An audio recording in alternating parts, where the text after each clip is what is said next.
You know who the viewership is when you talk about that stage. Yeah. So I'm with Flip. I'm with Flip. Yeah. Take this hip hop. Yeah, take that. Yeah. He's walking back another one. Yo, Joe Budden finally talked about the Super Bowl with Kendrick Lamar. And, you know, he expressed his taste on basically the set list and doubled down on it, basically saying that he just, you know, naturally didn't like it. And I respect the people who just feel like they didn't like the songs, right? The songs that was chosen because they expected different songs. Me personally, I wanted to hear every song that was played. Euphoria, I wanted to hear that. You know what I'm saying? Peekaboo, I wanted to hear that. Because the newer music of Kendrick Lamar is some of his best music ever. And on top of that, his goal from the jump was to storytell. I got one more thing for you, Kendrick, before we go to our friend here, Hayes Adler. What should people expect to see and understand about Sunday's performance? Storytelling. I think I've always been very open about storytelling through all my catalog and my history of music. And I've always had a passion about bringing that on whatever stage I'm on, you know, whether it's a war tour or whether it was 500 people at Key Club. I've always had a form of that. So I like to always carry on that sense of, you know, make people listen, but also see and think a little. So clearly people don't realize that he's not up there to perform like a party for y'all, like how y'all expect every other Super Bowl to be. No, this one was a storytelling, a final stamp, and also a call to action for everyone else that's watching to stand up and revolt against, you know, injustice. And, you know, basically talking about the black plight in America, you know, how everything is a game. You literally have to play the game to survive. You know what I'm saying? Everybody's like, oh, play the game, play the game. It's like a monopoly. But at the same time, everything is being manipulated. And while you're playing the game, you're also sending out messages. It's kind of like the slaves back in the day when they used to speak in like code. You know what I'm saying? Like, oh, meet me by the river, right? Wade in the water so I can come and get you at a certain time when the sun is down, right? And then we can go across the pond or the river and to go to freedom, right? So it's just basically that type of tactic, just more in the hip hop form. And that's why I loved it. And black people were actually looking for white people acceptance during the Super Bowl. It's absolutely insane. This was the nail in the coffin and this was a big W. Let's get it started. I don't think you have to be a pop act to do this, but I think he made it more narrow than it needed to be, given his catalog. I had some folks in my house at the party that were not hip hop heads that liked it though. So, I mean, I don't think it was everyone. Like, you don't have to be a fucking hip hop head to have been like, oh, that was a dope performance. Mm-hmm. I thought it was beautiful. I guess I like the aesthetics. I like what he was doing. I like the symbolism. But again, I feel like I'm an insider to his world, and I just feel like people who aren't in that world, a lot of people felt locked out of it. That's the feedback I'm seeing from people. Like everybody at my crib loved it. They was going crazy. Right. But I just see a lot of people who didn't feel that way. Like he got he got the GNX tour coming up. Yeah. If this is the way, of course it will be more records. But if that entire set was played on the GNX tour, I'm gonna love it. Yeah. Just not Super Bowl. Initially, I didn't like it, but then I realized that it was a message there. You know, when I went back and watched it, and I started to understand it, and it grew on me. I didn't like it initially. It was boring. I'm like, what is he doing? I also understand owning a majority of the songs. Yeah. Doing that, fuck it. If I'm gonna run up the streams on my shit, it's gonna be my shit. It's about the message, though. But Flip, let me ask you: Do you want to be convinced, or have to like be convinced to like it? You know what I mean? Like it's one thing to listen to an album 5 times and you like, you know, I'm in love with it now. But a Super Bowl performance should feel like when I watch Michael Jackson, when I watch Beyonce, when I watched, I mean, any of these people say, yo, that shit was fire. If you got to watch it 10 times or 5 times to feel into it, I think that's different. And I didn't feel that. Again, I liked it. I just you're programming yourself. But we programmed we programmed to expect extravagant performance for Super Bowl. Yeah, kind of. Yeah, but nah. He take that, America. It's an interesting take from you. Interesting take from you. Say more. The last part. I'm shocked he said the last part. Why? Because he was boycotting. So to now view it through the lens of what a Super Bowl performance traditionally is. And why do we view it that way? Because of the stage. And why is that stage that stage? Because of the viewership. Yeah, but who is the viewership? Is it the people at the stadium or is it the people watching? You know who the viewership is when you talk about that stage. Yeah. So I'm with Flip. I'm with Flip. Yeah. Take this hip hop. Yeah, take that. Yeah. Hey, yeah, listen. Hey, y'all, internet, y'all. Real quick, sorry, Joe. Get in your bag. It's like what Kanye did when he went for the relief. Remember when Kanye did on MTV? George Bush don't like black people. Mm-hmm. Yeah, that's even though that was crazy, but we didn't expect him to use the opportunity to say that. Mm-hmm. If you understand, like he showed us what he thought about the current position that America is in. Like it's a whole message that I read between that. I loved all of that. And the position that he's in even see it like that. Yes. Right? Flip, like, but could you not have done that with Kill My Vibe? That's could what I was going to say. I mean, you could do that with different songs. You could do that with All Right. Who are you to say that? And who are you to say that? Listen, I, much like y'all, hate the set list. That's the only thing I hate. Yeah, that's all I'm criticizing. For me, that has to take a back seat because the story was greater than the set list. Yeah. Agreed. And I can't now come and tell the storyteller how to tell that story. Mm-hmm. I thought there were some songs that could have went even if he performed them at the other Super Bowl. Mm-hmm. That's me in my living room. The guy telling the story wants to tell it this way. It was bold. Mm-hmm. I think Black is bold. It was like the audacity. Uh-huh. I like when people have audacity. I do. I liked all the Sam Jackson, the American flag, the divided. What you were seeing visually was A1. Yeah. Yes. Shorty who did cause she did Rihanna shit looked phenomenal as well. Like that's her bag, clearly. Visually, I'm sure nobody was disappointed. It was stunning. Yeah. With the choreography and yada. And then Kendrick pulled out some dance moves. Yeah, he did. I mean, it was just a little two-step, I wasn't mad. Hey. Get it, nigga. Hey. All right. Tough to do that walking on your jeans. With the bell bottoms on. Take that from somebody who spent at least 15 years walking on the bottom of his jeans. Oh, he was dusty. I was a dusty little nigga. That's tough to hit. Hey. Like that set to me, I left the set with one question. And internet, y'all and your little gotcha. I was wrong. Y'all be so extra when I'm wrong. I was wrong. I did not believe. Me neither. That set list, like Mark said, the Super Bowl is for big stars and big hits. Mm-hmm. I too have been programmed. But for that nigga to get out there with that extra hip-hoppity hip-hop shit and not care what nobody thought about nothing, I still don't know if homie that was raising the fucking the flag. Was part of it. I don't know if that was part of it or if it wasn't part of it, which leads to my only question when I finished the Super Bowl. I said, man, is this nigga Israelite or not? Because that will totally change. I would have never said that last podcast if I know that Kendrick Lamar is an Israelite.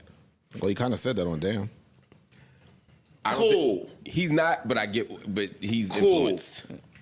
Israelite, listen, I'm as pro-black as they come. I'm with the blackity black shit.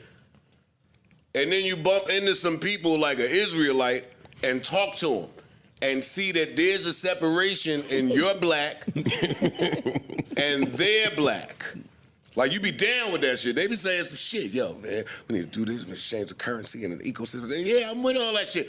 And yeah, man, we need to just march to fucking Memphis. And if we see a white person burning on the sidewalk, then we don't do nothing. We just gonna keep marching right by him. We don't put no water on him. I was like, I'm not that kind. No, I'm not there in my blackness. I'm not there. But if I know that you there, it's like, oh, you'll go to the whitest of places and just do some black shit. I think we putting too much into that.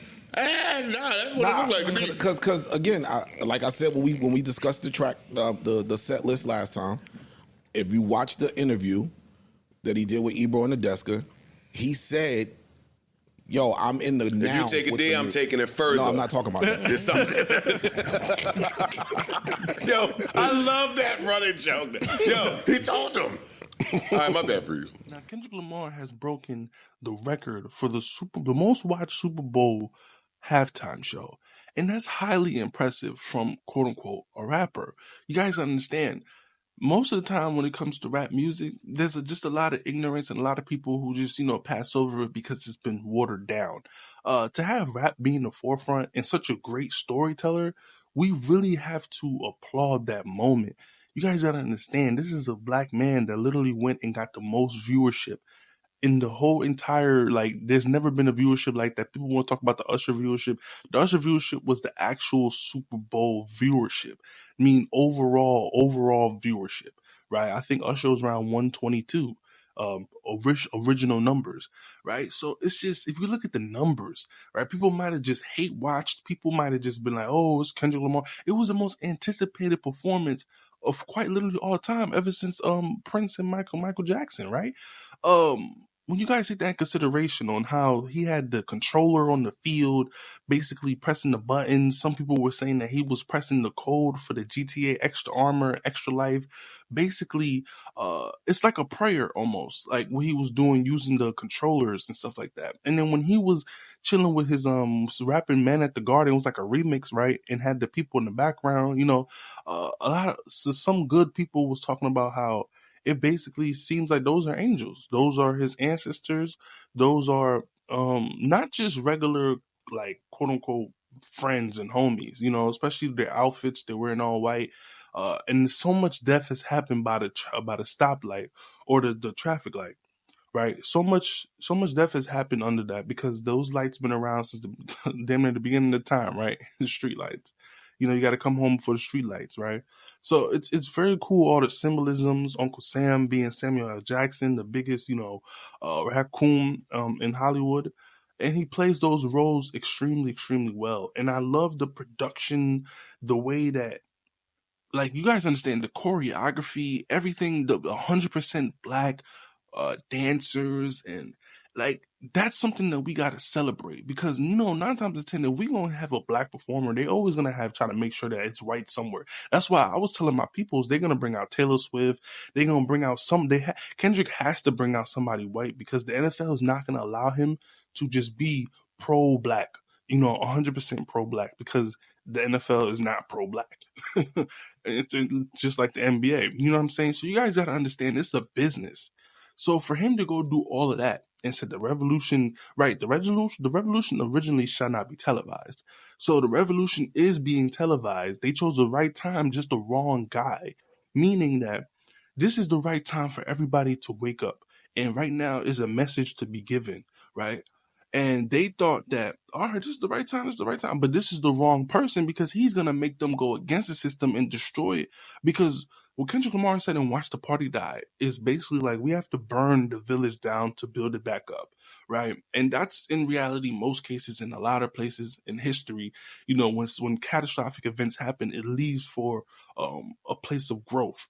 So he kind of wants us to stand on our toes and fight against the oppressors and, just stand on business, but at the same time, using the Drake moment and using the Drake energy, right? Because what Drake represents is not just music. He represents kind of the oppressor energy, right? Being able to just take and profit, quadruple of what you're taking, you know what I'm saying? Not being original as an artist. You know what I'm saying? And Kendrick Lamar had the only writer credit for Not Like Us. So to have the only writer credit win a Grammy, come on, that's rare. Like, I don't know anybody else that ever. Most of the greats always had like writers. Michael Jackson had a lot of writers. Like, a lot of people had writers, especially pop stars, right? But for a rapper to have a hit Grammy song, and then the way he was teasing us in the performance, like, oh, wait. Oh, no, they love to sue, right? Constantly sending jabs and like shots at the oppressor, right? Because they're not allowing him to play the number one song in America.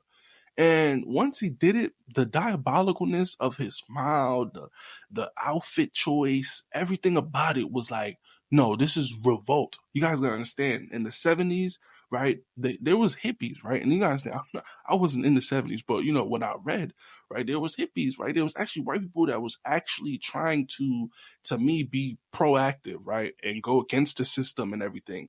And America was against the hippie movement because the hippies were whites that were basically, to me, on the black side because they at least understood certain shit. And that's why they were high all the time. They wore the pants and it was revolution.